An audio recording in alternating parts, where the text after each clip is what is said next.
नमस्कार दोस्तों, स्वागत है आपका आज के मुख्य समाचार में, जिसमें सबसे पहली और बड़ी खबर में आपको बताएंगे कि कर्नाटक के चुनाव में बीजेपी को बड़ा झटका। 32 एमएलए के खिलाफ कोर्ट ने तय किया आरोप और इसमें सबसे ज्यादा 22 बीजेपी विधायक इसकी चपेट में। 6 विधायकों पर 9 बड़े आपराधिक मामले पेंडिंग। दोस्तों यहां पर बड़ा झटका लगा है चुनाव से ठीक पहले कर्नाटक में बीजेपी को। और इसी के साथ दूसरी खबर में आपको बताएंगे कि मुख्यमंत्री बसवराज बोम्मई के राजनीतिक सचिव और बीजेपी विधायक के खिलाफ एफआईआर दर्ज। क्या है मामला, जरूर बताएंगे। तीसरी खबर में जिक्र होगा कि 2024 में होगा सत्ता परिवर्तन, 5 राज्य तय करेंगे देश की तकदीर, संजय राउत का बयान। चौथी खबर में जिक्र होगा मध्य प्रदेश के विधानसभा चुनाव का। चुनाव जीतने के लिए कांग्रेस ने बनाई रणनीति, हारने वाली सीटों पर होंगे 3 सर्वे। और 5वीं खबर में जिक्र होगा कि मिशन 2024 की तैयारी में जुटी कांग्रेस, विपक्षी एकता के लिए खड़गे ने नीतीश को घुमाया फोन। दोस्तों हर एक खबर की गहराई में आपको ले जाएंगे, लेकिन उससे पहले अगर आपको भी ऐसा लगता है कि 2024 में होगा सत्ता परिवर्तन तो वीडियो को लाइक करके कमेंट में लिखिए जय हिंद। और रोज की इस प्रकार की खबरों के लिए चैनल को सब्सक्राइब करके बेल आइकन जरूर दबाइए। दोस्तों रुक करते हैं सबसे पहली और बड़ी खबर की तरफ। कर्नाटक में 32 एमएलए के खिलाफ कोर्ट ने तय किया आरोप। 6 विधायकों पर 9 बड़े आपराधिक मामले पेंडिंग। जी हां दोस्तों, आपको बता दें कि एसोसिएशन फॉर डेमोक्रेटिक रिफॉर्म्स यानी कि एडीआर और कर्नाटक इलेक्शन वॉच की रिपोर्ट में 219 विधायकों के सेल्फ एफिडेविट का एनालिसिस किया गया। और रिपोर्ट में कहा गया कि कर्नाटक में 32 ऐसे विधायक हैं जिनके खिलाफ कोर्ट ने जनप्रतिनिधित्व अधिनियम के तहत आने वाले अपराधों के लिए आरोप तय किए हैं। जनप्रतिनिधित्व अधिनियम की धारा 8(1) के तहत आपराधिक मामले वाले विधायकों को दोषी ठहराए जाने पर अयोग्य घोषित किया जाएगा। दोस्तों आपको बता दें कि कुल 32 विधायकों ने अपने आपराधिक मामलों की घोषणा की है, जिन पर आरपी अधिनियम 1951 की धारा 8(1), 2 और 3 के तहत आरोप तय किए गए हैं। इन पार्टियों में बीजेपी विधायकों की संख्या सबसे ज्यादा है। 32 में से 22 बीजेपी के विधायक हैं और उसके बाद कांग्रेस के महज 5 विधायक हैं, जेडीएस के 4 और 1 निर्दलीय विधायक है। तो दोस्तों यहाँ पर क्या इन सब की सदस्यता हो जाएगी रद्द और क्या बीजेपी को चुनाव से ठीक पहले लगेगा बड़ा झटका? कमेंट में जरूर बताइए। रुक करते हैं अगली ब्रेकिंग न्यूज की तरफ, जो कि फिर से कर्नाटक से आ रही है। सीएम बसवराज बोम्मई के राजनीतिक सचिव और बीजेपी विधायक के खिलाफ एफआईआर दर्ज। जी हाँ दोस्तों, कर्नाटक विधानसभा चुनाव को लेकर जोर शोर से तैयारियां चल रही हैं और इसी बीच शुक्रवार को मुख्यमंत्री बसवराज बोम्मई के राजनीतिक सचिव और बीजेपी विधायक एमपी रेणुकाचार्य के खिलाफ बेंगलुरु के हाई ग्राउंड पुलिस स्टेशन में आदर्श आचार संहिता के उल्लंघन को लेकर एफआईआर दर्ज कराई गई और इसको लेकर शिकायत चुनाव अधिकारी ने की थी। सीएम बोम्मई का काफिला डोड्डा बल्लापुर के श्री घाटी सुब्रमण्य मंदिर जा रहा था। इसी दौरान चुनाव आयोग की फ्लाइंग स्क्वाड टीम ने तलाशी ली। दरअसल राज्य में 10 मई को होने वाले विधानसभा चुनाव को लेकर आचार संहिता वहां पर लागू है। किसी भी चुनावी राज्य में आदर्श आचार संहिता इसलिए लगाई जाती है ताकि कोई भी अपने पद का दुरुपयोग न कर सके, और ये इसलिए लगाया जाता है ताकि इलेक्शन निष्पक्ष तरीके से हो। रुक करते हैं अगली ब्रेकिंग न्यूज की तरफ। 2024 में होगा सत्ता परिवर्तन, 5 राज्य तय करेंगे देश की तकदीर, संजय राउत का बयान। जी हाँ दोस्तों, आपको बता दें कि यहाँ पर बड़ी खबर आ रही है। संजय राउत ने शुक्रवार को दावा किया कि 2024 के लोकसभा चुनाव के बाद सत्ता में परिवर्तन होगा तथा पश्चिम बंगाल, महाराष्ट्र, कर्नाटक, बिहार और आंध्र प्रदेश देश की नियति निर्धारित करेंगे। पूर्व मुख्यमंत्री एवं शिवसेना प्रमुख उद्धव ठाकरे के करीबी सहयोगी राउत ने यहाँ एक साक्षात्कार के दौरान कहा कि वर्ष 2024 के बाद देश में निश्चित रूप से सत्ता परिवर्तन होगा और मैं ये बहुत विश्वास के साथ कह सकता हूं। उन्होंने कहा कि चुनावी लाभ के लिए हिंदू मुस्लिम दंगों को भड़काना और भारत एवं पाकिस्तान के बीच तनाव का माहौल बनाना भारतीय जनता पार्टी की वास्तविक शक्ति है। राउत ने चीन पर केंद्र सरकार की चुप्पी की आलोचना करते हुए कहा कि तो फिर देश में घुसपैठ करने पर भारत और चीन के बीच तनाव का माहौल क्यों नहीं बनाया जाता? दोस्तों रुक करते हैं अगली ब्रेकिंग न्यूज की तरफ, जिसमें आपको बता दें कि मध्य प्रदेश के विधानसभा चुनाव 2023 में जीतने के लिए कांग्रेस ने बनाई रणनीति, हारने वाली सीटों पर होंगे 3 सर्वे। जी हाँ दोस्तों, मध्य प्रदेश कांग्रेस जिन सीटों पर लगातार 3 या उससे अधिक चुनाव हारी है, उन सीटों पर उम्मीदवार चयन के लिए सर्वे की 3 अलग अलग रिपोर्ट तैयार करने की कवायद कांग्रेस में तेज हो गई है। ये सर्वे एआईसीसी से लेकर प्रदेश कांग्रेस और पीसीसी चीफ कमलनाथ अलग अलग करवाएंगे और इस सर्वे के आधार पर ही उम्मीदवार का चयन और चुनाव जीतने की रणनीति पर काम होगा। प्रदेश कांग्रेस अब जल्द ही उम्मीदवार चयन को लेकर अपनी तैयारी शुरू करने जा रही है। पार्टी पहली बार उन सीटों पर फोकस कर रही है जिन पर वो लगातार हारती रही है। प्रदेश की ऐसी लगभग 65 सीटें हैं जो कांग्रेसी या उससे अधिक बार लगातार हारती रही है। दोस्तों आपको बता दें कि इन सीटों पर फोकस किए जाने की रणनीति सोमवार को कांग्रेस की पॉलिटिकल अफेयर्स कमेटी की बैठक में बनी थी और इस कमेटी की बैठक के बाद ये तय हुआ कि एआईसीसी के साथ ही प्रदेश कांग्रेस की ओर से इन सीटों पर उम्मीदवार चयन को लेकर सर्वे कराया जाएगा और इस 2 सर्वे के साथ ही प्रदेश कांग्रेस अध्यक्ष कमलनाथ भी अपना सर्वे करवाएंगे। रुक करते हैं अगली ब्रेकिंग न्यूज की तरफ। मिशन 2024 की तैयारी में जुटी कांग्रेस, विपक्षी एकता के लिए खड़गे ने नीतीश को घुमाया फोन। जी हां दोस्तों, कांग्रेस के राष्ट्रीय अध्यक्ष मल्लिकार्जुन खड़गे ने 2024 के लोकसभा चुनाव से पहले विपक्षी दलों को एकजुट करने के लिए शुक्रवार को बिहार के मुख्यमंत्री नीतीश कुमार से फोन पर बात की। सूत्रों ने कहा कि दोनों नेताओं ने विपक्षी एकता और बिहार में भाजपा को चुनौती देने के लिए भविष्य की रणनीति पर बातचीत की। एक सूत्र ने आगे कहा कि दोनों नेताओं को एक दूसरे से सकारात्मक प्रतिक्रिया मिली है। बिहार के सीएम नीतीश कुमार कई मौकों पर कह चुके हैं कि वो इंतजार कर रहे हैं कि कांग्रेस विपक्ष को साथ लाने की पहल करे। बिहार में महागठबंधन की सरकार बनने के बाद नीतीश कुमार ने नई दिल्ली का दौरा किया था और सोनिया गांधी, राहुल गांधी, शरद पवार, डी राजा, सीताराम येचुरी, अखिलेश यादव और अरविंद केजरीवाल सहित विभिन्न राजनीतिक दलों के वरिष्ठ नेताओं से मुलाकात की थी। पिछले महीने पटना में CPI-ML के अधिवेशन के दौरान नीतीश कुमार ने कांग्रेस के वरिष्ठ नेता सलमान खुर्शीद से विपक्षी एकता के लिए कांग्रेस के शीर्ष नेतृत्व को अपना संदेश पहुंचाने को कहा था। रुक करते हैं अगली ब्रेकिंग न्यूज की तरफ। LG के खिलाफ CJI चंद्रचूड़ की कोर्ट में पहुंचे सिंघवी बोले दिल्ली के शिक्षकों को नहीं जाने दे रहे विदेश। 14 तारीख को इसकी सुनवाई। जी हां दोस्तों, दिल्ली के शिक्षकों को ट्रेनिंग के लिए विदेश जाने से रोकने का मामला chief justice of India DY Chandrachud की कोर्ट में पहुंच गया है। सीनियर एडवोकेट अभिषेक मनु सिंघवी ने सुप्रीम कोर्ट में याचिका लगाकर चंद्रचूड़ से गुहार लगाई है कि वो दिल्ली के उपराज्यपाल VK सक्सेना को मनमानी करने से रोकें। दोस्तों, CJI ने 14 अप्रैल को मामले की सुनवाई के लिए रजामंदी दी है और सुप्रीम कोर्ट के रोस्टर के मुताबिक CJI खुद सारे मामले की सुनवाई करने जा रहे हैं। शिक्षकों को विदेशी ट्रेनिंग न मिल पाने से अरविंद केजरीवाल और उपराज्यपाल VK सक्सेना के बीच लंबे अरसे से तनातनी चल रही है।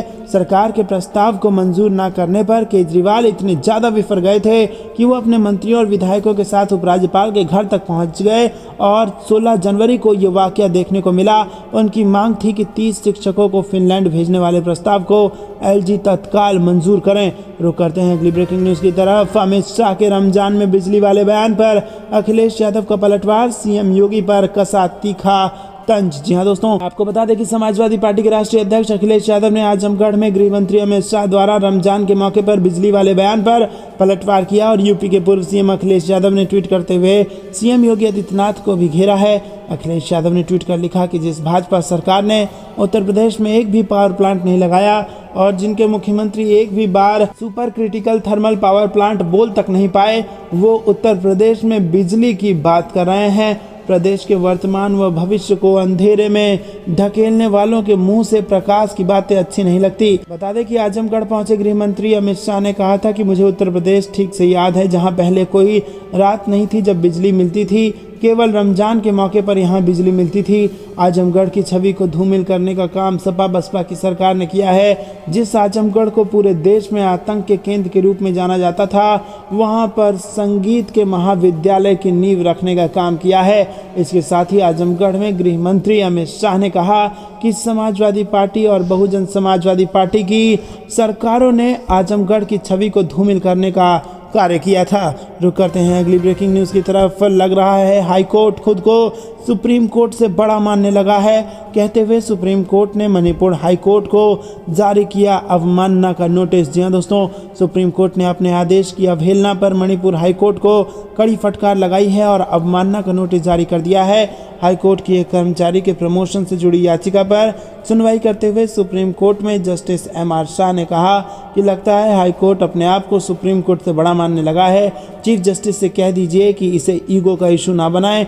ये बेहद दुर्भाग्यपूर्ण है कि हाई कोर्ट हमारे आदेश ही समझ नहीं पाया। वहीं दोस्तों, मामला मणिपुर हाईकोर्ट की एक असिस्टेंट रजिस्ट्रार की याचिका से जुड़ा है। याचिकाकर्ता ने अर्जी लगाई थी कि सीनियरिटी और मेरिट के आधार पर उसे प्रमोट किया जाना चाहिए था, लेकिन उसके एनुअल कॉन्फिडेंशियल रिपोर्ट यानी कि ACR को आधार बनाते हुए प्रमोशन नहीं दिया।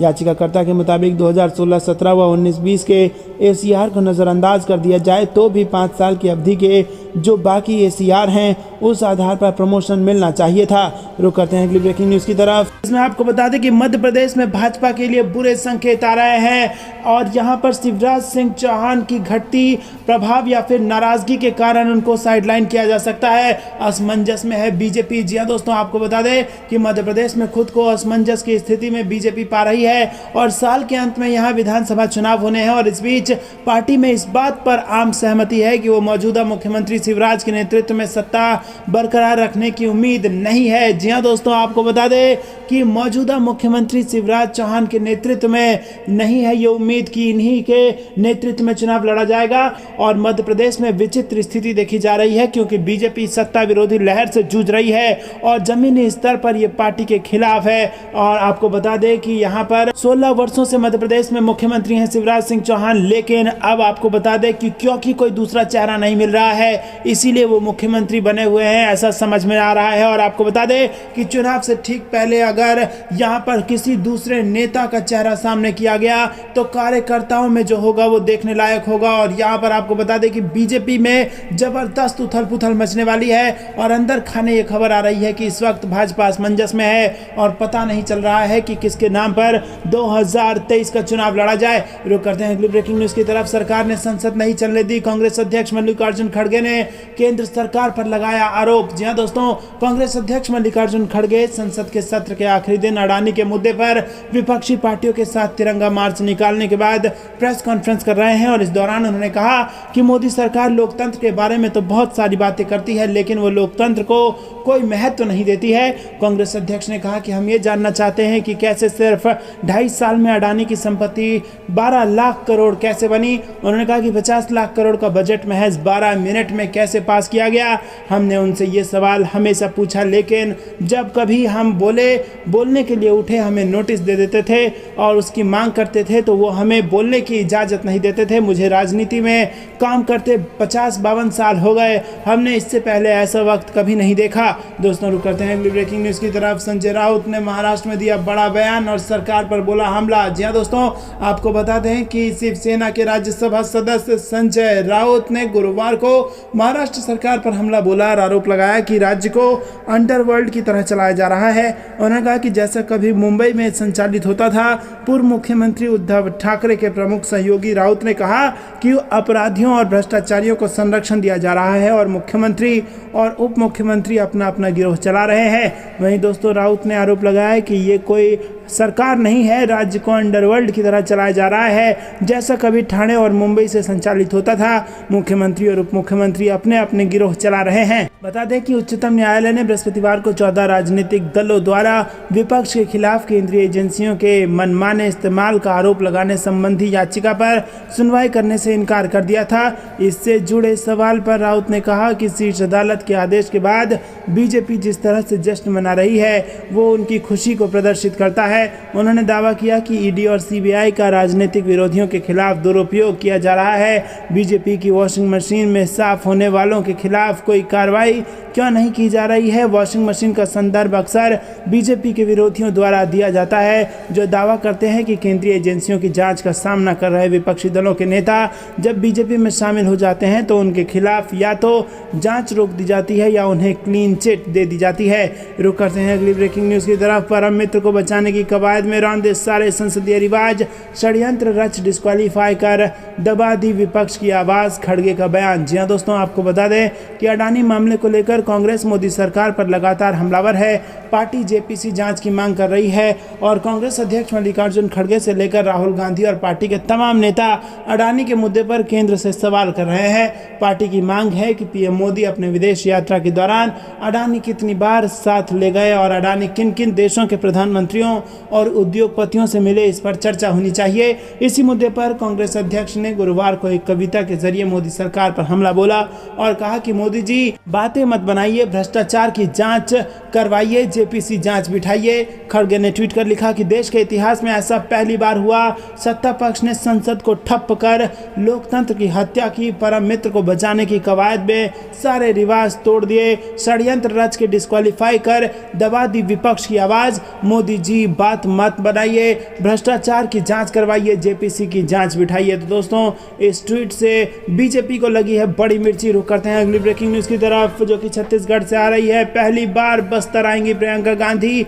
ऐतिहासिक मैदान में महिला सम्मेलन को करेंगी संबोधित। जी हाँ दोस्तों, आपको बता दें कि इंदिरा गांधी, राजीव गांधी, सोनिया गांधी और राहुल गांधी के बाद अब पहली बार कांग्रेस की राष्ट्रीय महासचिव प्रियंका गांधी छत्तीसगढ़ के बस्तर दौरे पर आने वाली है। प्रियंका गांधी के बस्तर प्रवास को देखते हुए प्रदेश और बस्तर कांग्रेस कमेटी अभी से तैयारियों में जुट गई है। संभावित कार्यक्रम के तहत आगामी 12 अप्रैल को प्रियंका गांधी बस्तर पहुंचेंगी और यहां शहर के ऐतिहासिक लालबाग मैदान में आम सभा को संबोधित करने के साथ महिला सम्मेलन में भी शामिल होंगी। प्रियंका गांधी के बस्तर प्रवास को लेकर खुद तैयारियों की कमान मुख्यमंत्री ने अपने हाथों में ले रखी है और इसीलिए शुक्रवार को प्रदेश के मुख्यमंत्री भूपेश बघेल भी बस्तर पहुंचे और यहां कांग्रेसी नेताओं के साथ बस्तर संभाग के सभी 12 विधायकों के साथ बैठक करेंगे। रुक करते हैं अगली ब्रेकिंग न्यूज की तरफ, और सताएगी दूध डेयरी प्रोडक्ट्स की महंगाई। आरबीआई गवर्नर बोले दूध के दामों में बनी रहेगी तेजी। जी हाँ दोस्तों, आपको बता दें कि इस वर्ष गर्मी के मौसम में दूध की कीमतें आपकी जेब पर डाका डाल सकती है। दूध की महंगाई आपके घर का बजट को बिगाड़ सकती है। वित्त 2023-24 के लिए पहली मॉनेटरी पॉलिसी का ऐलान करते हुए आरबीआई गवर्नर शक्तिकांत दास ने कहा कि इस गर्मी के सीजन में दूध के दामों में तेजी बनी रह सकती है। आरबीआई गवर्नर ने पॉलिसी का ऐलान करते हुए महंगाई पर आरबीआई के रुख की जानकारी देते हुए कहा कि डिमांड सप्लाई दिक्कतों के अलावा चारे के दाम में तेज उछाल के चलते इस गर्मी के सीजन में दूध के दामों में तेजी बनी रह सकती है। सांख्यिकी मंत्रालय ने मार्च महीने में खुदरा महंगाई दर के जो आंकड़े जारी किए थे उसमें भी ये स्पष्ट हो रहा था कि दूध की महंगाई महीने दर महीने बढ़ी है और बीते एक साल में दूध के दामों में 20 से 25% से ज्यादा का उछाल देखने को मिला है। रुक करते हैं अगली ब्रेकिंग न्यूज की तरफ, सुप्रीम कोर्ट ने बीजेपी नेता को चेताया, कहा माफी मांगिए। जी हाँ दोस्तों, आपको बता दें कि सुप्रीम कोर्ट ने गुरुवार को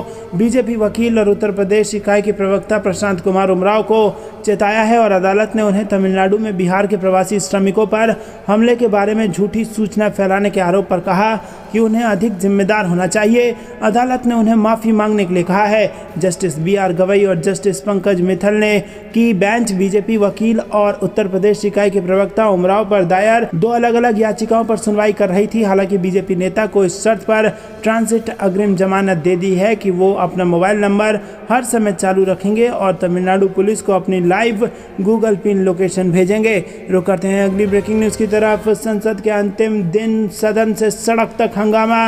मल्लिकार्जुन खड़गे बोले बीजेपी ने नहीं बोलने दिया। जी हाँ दोस्तों, आपको बता दें कि ये बड़ी खबर आ रही है, सदन ठप पड़ा है और हंगामा चल रहा है। आरोप खुद सरकार पर लग रहे हैं और ऐसा पहली बार है जब ये आरोप लग रहे हैं कि सरकार खुद नहीं चाहती कि सदन चले। और दोस्तों, आरोप लग रहा है कि ऐसा इसीलिए किया जा रहा है क्योंकि अपने परम मित्र को बचाने के प्रयास में है भाजपा। रुक करते हैं अगली ब्रेकिंग न्यूज की तरफ, जेडीयू का भाजपा पर प्रहार, कहा बिहार विधानसभा अध्यक्ष के खिलाफ अभद्र टिप्पणी कर सारी मर्यादाएं लांघी। जी हाँ दोस्तों, आपको बता दें कि जेडीयू के राष्ट्रीय महासचिव व प्रवक्ता राजीव रंजन ने कहा है कि सदन में विधानसभा अध्यक्ष को बेशर्म कहकर भाजपा विधायकों ने लोकतांत्रिक मर्यादा की सारी सीमाओं को लांघ दिया है। इनकी इस करतूत ने पूरे राज्य को शर्मसार कर दिया है। ये बिहार की राजनीति के लिए काला दिन है और इसके लिए बिहार की जनता इन्हें कभी क्षमा नहीं करेगी।